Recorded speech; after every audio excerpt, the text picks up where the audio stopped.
வணக்கம். இந்த வீடியோவில் என்ன பார்க்க போகிறோன்னா, cost of living in America. அமெரிக்காவில் ஒரு வாரத்துக்கு நாங்கள் எவ்வளோ செலவு பண்ணுறோம். ஒரு வாரத்துக்கு ஒரு டைம் கடைக்கு போய் தான் எல்லா பொருளுமே ஸ்டோர் பண்ணி வச்சுப்போம். ஒரு கடைக்கு போனோம் எல்லா பொருளுமே வாங்கிட்டோம் அப்படின்னு இருக்காது. ஒவ்வொரு கடையில் ஒரு பொருள் வாங்குற மாதிரி இருக்கும். அது வீக்கெண்ட் போய் வாங்கி ஸ்டோர் பண்ணி வச்சுப்போம். வீக் டேஸில் வீடை க்ளீன் பண்ணுறதுக்கு நேரம் இருக்காது.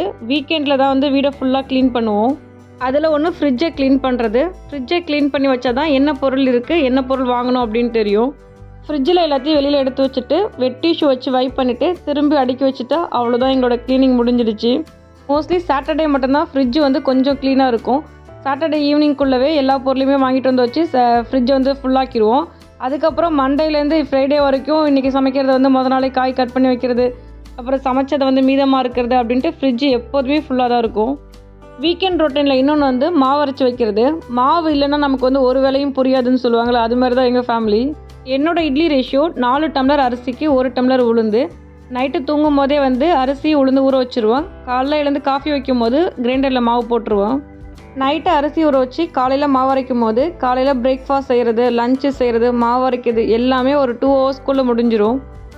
12 டம்ளர் அரிசி 3 டம்ளர் உளுந்து போட்டால் எனக்கு ஒரு டப்பா ஃபுல்லாக மாவு வந்துடும். மாவு அரைச்சிட்டு வெளியில் அந்த டப்பாவை வச்சா மாவு புளிச்சு வராது. இந்த அவனில் அந்த மாவை வச்சுட்டு லைட்டை போட்டு ஆன் பண்ணி வச்சுட்டு காலையில் மாவு அரைச்சி வச்சுட்டா ஈவினிங் ஓப்பன் பண்ணி பார்த்தா மாவு புளிச்சிருக்கும். இப்போ தான் நம்மளோட பர்ச்சேசிங் ஸ்டார்ட் ஆகுது. இந்த எல்லா பர்ச்சேஸும் முடிக்கிறதுக்கு ஒரு 5 மணி நேரம் ஆகும். அதனால் எந்த பொருள் சீக்கிரமாக கெட்டு போகாதோ அந்த கடைக்கு தான் ஃபஸ்ட்டு போவோம். ஃபஸ்ட்டு வால்மார்ட்டில் போய் கொஞ்சம் திங்ஸ்லாம் பர்ச்சேஸ் பண்ணணும்.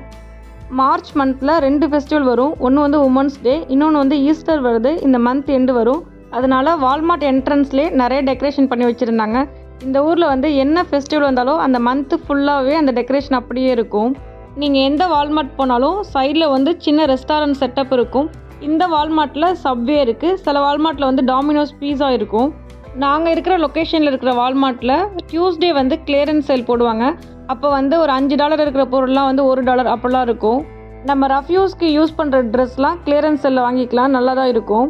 நான் இப்போ தான் இந்தியாவில் நிறைய ஆர்டர் போட்டிருக்கேன். அடுத்த மாதம் அந்த பார்சல் எனக்கு வந்துடும். அதனால் நான் இப்போ எதுவுமே இங்கே வாங்கலை. யூஎஸில் எல்லா கடையிலுமே சீசனுக்கு தகுந்த மாதிரி திங்ஸை மாற்றிக்கிட்டே இருப்பாங்க. இப்போ சம்மர் வந்ததுனால அந்த ஷூஸு பூட்ஸ்லாம் யாரும் யூஸ் பண்ண மாட்டாங்க. இதுக்கப்புறம் செப்பல்ஸ்லாம் யூஸ் பண்ணுவாங்க. நிறைய கலெக்ஷன்ஸ் செப்பல்ஸ் வந்திருந்தது. என் பொண்ணு 1 வயசுக்குள்ளே இருக்கும் போதெல்லாம் நம்ம ஊரில் பெருசாக கலெக்ஷன்ஸே இருக்காது. பாய்ஸ் டைப்பில் உள்ள செப்பல்ஸ்லாம் வாங்கி போட்டு விட்ருவோம். இங்கே பார்த்தா அவ்வளோ அழகாக குட்டி குட்டியாக சூப்பராக இருந்துச்சு. மேடம்க்கு ஆல்ரெடி செப்பல் 2-3 இருக்குது. அதனால் கிராக் டைப் சாண்டல் மட்டும் வாங்கியிருந்தோம். இந்த செப்பல் ஷூலாம் வால்மார்ட்டில் நிறைய கலெக்ஷன்ஸ் இருக்கும். ப்ரைஸும் ஆவரேஜ் ரேட்டில் இருக்கும். எனக்கெலாம் நம்ம ஊரில் செப்பல் பார்க்கணுன்னா சாண்டல் கலர், கிரே கலர்லாம் கரெக்டாக கிடைக்கவே கிடைக்காது. ரொம்ப ரேராக பேட்டா ஷோரூமுக்கு போனால் அங்கே கிடைக்கும். அங்கே 2000 எபோ தான் ரேட் இருக்கும். இங்கே $20 கம்மியாகவே நிறைய கலெக்ஷன்ஸ் இருந்துச்சு. இந்த கண்ட்ரியை பற்றி தெரியாதவங்களுக்கு ஒரு சின்ன இன்ஃபர்மேஷனாக தான் இந்த வீடியோ ஷேர் பண்ணுறேன். உங்களுக்கு பிடிச்சிருந்துச்சுன்னா நம்ம வீடியோக்கு ஒரு லைக் கொடுங்க. இந்த யூடியூப் சேனலையும் சப்ஸ்கிரைப் பண்ணிக்கோங்க நெக்ஸ்ட் அப்டேட்காக.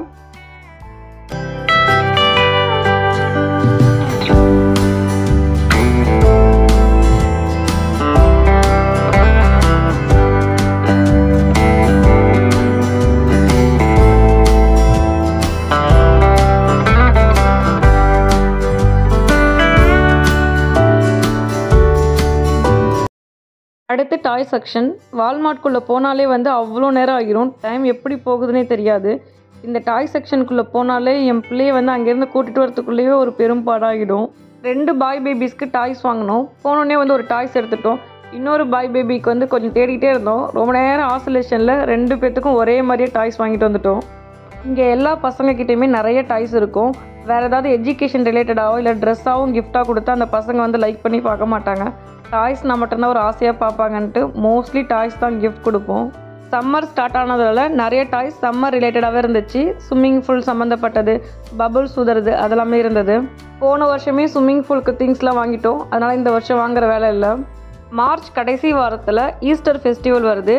அந்த ஃபெஸ்டிவலில் இது மாதிரி பிளாஸ்டிக் எக்குக்குள்ளே ஏதாவது சாக்லேட்டோ குட்டி கிஃப்ட்ஸோ வச்சு ஒரு இடத்துல ஒளிய வச்சுருவாங்க. அதை பசங்க கண்டுபிடிக்கணும். அதுக்காக நிறைய எக்ஸ் இருந்துச்சு.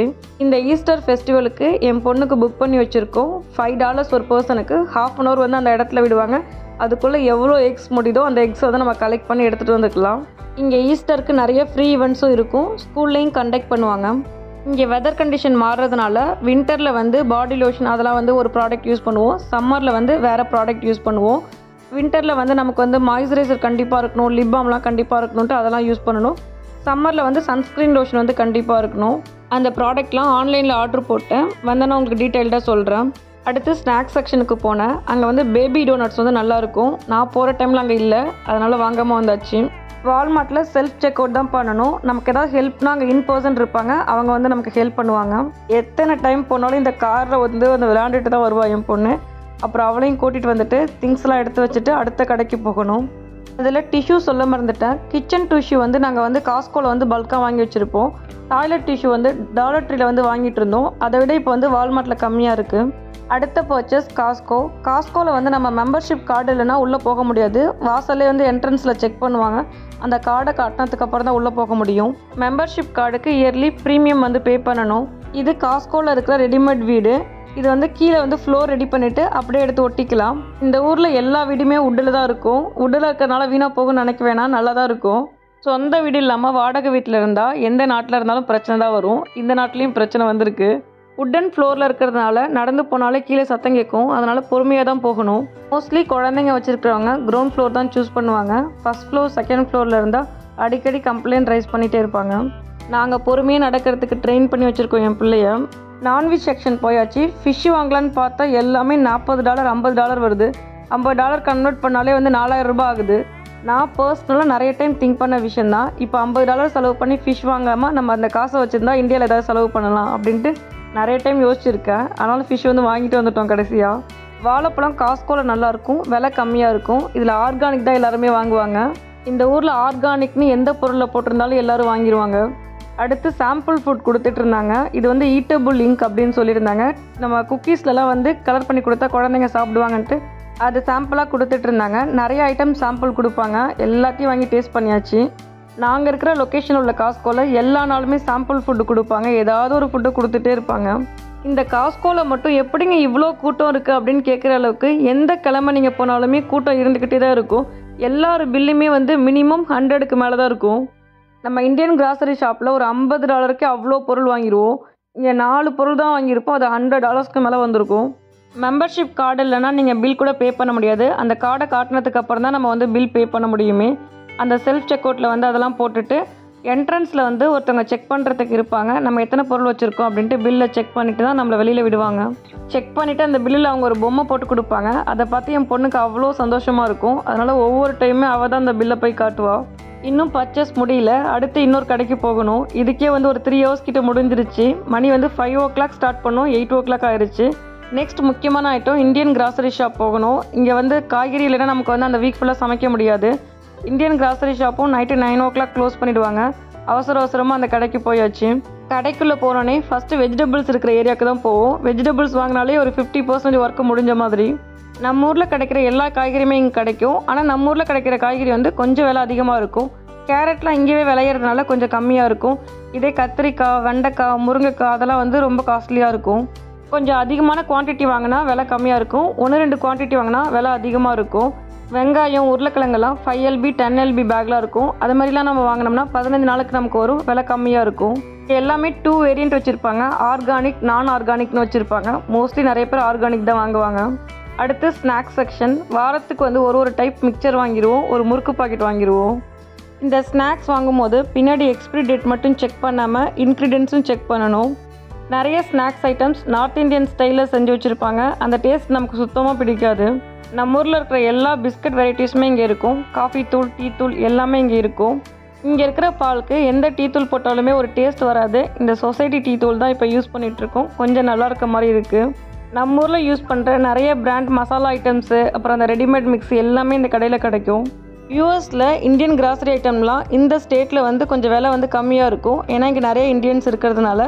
அதர் ஸ்டேட்லலாம் வந்து கொஞ்சம் விலை அதிகமாக தான் இருக்கும். ஓரளவுக்கு பர்ச்சேஸ் முடிஞ்சிருச்சு. நைட்டு 9 o'clock ஆகிடுச்சு. சிக்கன் வாங்கலான்னு பார்த்தோம், சிக்கன் கடை வந்து க்ளோஸ் பண்ணிட்டாங்க. இங்கே கொஞ்சம் விலை கம்மியான ஃபுட்டு அப்படின்னு பார்த்தா பீஸா மட்டும்தான். அதனால் நைட்டு சாப்பிட்றதுக்கு பீஸா வாங்கிட்டு போயாச்சு. ஒரு வாரத்துக்கு தேவையான திங்ஸ்லாம் வாங்குறது ஒரு வேலைன்னா அதெல்லாம் கரெக்டாக எடுத்து வச்சு அந்த ஒரு வாரம் ஃபுல்லாக யூஸ் பண்ணுறது ஒரு பெரிய வேலை தான். ஃப்ரீசரில் வைக்க வேண்டிய பொருளை ஃப்ரீசரில் வைக்கணும், நார்மல் ஃப்ரிட்ஜில் வைக்க வேண்டியதை ஃப்ரிட்ஜில் வச்சுட்டு அப்புறம் வெங்காயம் அதெல்லாம் வந்து தனியாக எடுத்து வச்சு எல்லாத்தையும் ஆர்கனைஸ் பண்ணி வச்சுட்டேன். இந்த வாரத்துக்கு கிராசரி ஷாப்பிங் வந்து எனக்கு $200 ஆயிருக்கு. ஒரு ஆவரேஜாக நம்ம கணக்கு பண்ணோம் அப்படின்னா வந்து ஒரு மாதத்துக்கு மினிமம் $1000 ஆகும். யூஎஸில் வந்து ஒரு சின்ன ஃபேமிலி ரன் பண்ணுறதுக்கு. அந்த டே ஒர்க் இன்னும் முடியல, இன்னொரு ஒர்க் இருக்குது. தயிர் வந்து புற ஊற்றி வைக்கிறது. 2 days ஒன்ஸ் வந்து தயிர் வந்து புற ஊற்றி வைப்போம். பால் வந்து மிதமான சூட்டில் இருக்கும்போது தயிரை வந்து போட்டு நல்லா கலக்கி வச்சுட்டு இந்த ஓவனில் வச்சுருவோம். அந்த லைட் எரியறதுலேயே வந்து பால் வந்து புளிச்சு தயிராக மாறிடும். இப்படி தான் என்னோடய வீக்கெண்ட் பர்ச்சேஸ் இருக்கும். இந்த vlog நான் இதோடய முடிச்சுக்கிறேன். இந்த வீடியோவில் யூஎஸில் 1 day பர்ச்சேசிங் எக்ஸ்பீரியன்ஸை உங்கள் கூட ஷேர் பண்ணியிருக்கேன். வீடியோ பிடிச்சிருந்தா ஒரு லைக் கொடுங்க. தேங்க்யூ. தேங்க்ஸ் ஃபார் வாட்சிங்.